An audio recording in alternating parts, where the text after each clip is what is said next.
Hi, welcome to Read 4534. My name is Elizabeth Swaggerty and I'm facilitating your learning this term. Every time I design a course like this one, I get finished with the syllabus and I get finished with the course website and I think, wow, this course is awesome. I think you're going to love it.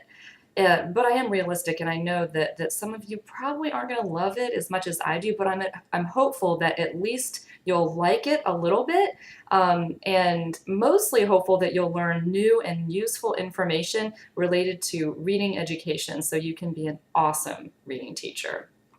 As you can tell, I get a little bit excited about this topic. This is an evidence course, which means that the final paper and the digital project that you produce will serve as evidence of your content knowledge of reading education for the Department of Public Instruction here in North Carolina. You must earn a C or better in the course in order to be eligible for reading licensure. So this is a really important course to pass. Basically, we need to know and you need to show that you have deep content knowledge related to reading before you get your reading license. Hopefully you've already taken Read 3301 and Read 3302 and possibly more Read courses, which would be great. This will help you have a solid foundation for this course. Read 4534 will introduce you to some new ideas and let you choose one that you'd like to know more about. So I have some tips for success in this class in particular. It's a little bit different from some of your other courses that may be practicum based. You're not placed in a school or anything like that for this course. So there are specific tips I think that can help you. The first tip is to stay on schedule. Sounds simple, but it's really important for your success. The course moves really fast and the assignments build on one another. So if you get behind, it's really difficult to catch up and do a good job at it. Also, late assignments result in point deductions, and they turn to zeros if they're 1 week late. After 1 week, I just turn everything to a zero. I do try to grade most assignments within 1 week. That's my goal, to try to get them back to you within 1 week or shorter. Since each assignment builds on the next, I want you to review my feedback before you do the next assignment, which leads to the second tip, which is feedback. Each assignment builds on the next, as I said, so my way of supporting you is to provide individualized, specific feedback on everyone's work. So that feedback needs to be viewed by you and considered as you work on your next assignment. So look at my feedback and consider it as you move forward. Third tip is related to community.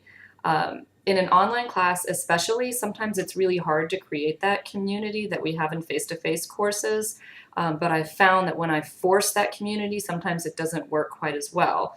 So basically, you're not required to use the discussion forums, but I encourage you to connect with me and your classmates. I want you to help one another. You're all going through it together. You can share resources and ideas. But like I said, the discussion forums are optional.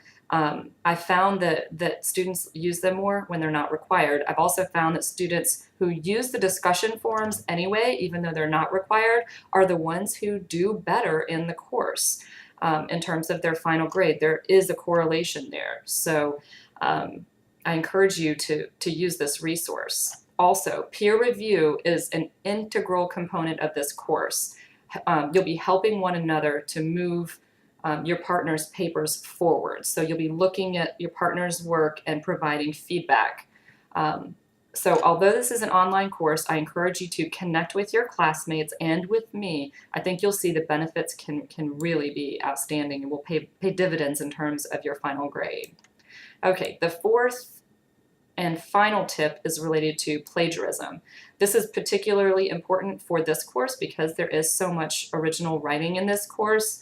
There are links to the plagiarism policies on the syllabus, and I encourage you to visit them so you can become really familiar with what plagiarism is. We think we know what it is, but what is it and how do I avoid it? Those links I think can be really, really helpful. In this course, we really don't joke around about plagiarism. It's really important. I make it really short and simple for you. Number one, don't submit a paper that you've submitted for another course. For example, a SPED course that had an evidence or research paper. Number two, make sure you submit your own work. Number three, write it in your own words and cite your sources properly. If you violate any of these rules, you will get an F in the course. Let's see, I have to think about this. You'll get an F or an XF on the assignment or in the course. So you could get an F on the assignment, which is a really big portion of your grade for this course, and you could possibly get an XF in the course, okay? So I hate to end on a bad note, but I think that's all. Hopefully, if you follow those tips, we'll have a really great semester together. I'm here to help you along the way, so keep in touch with me.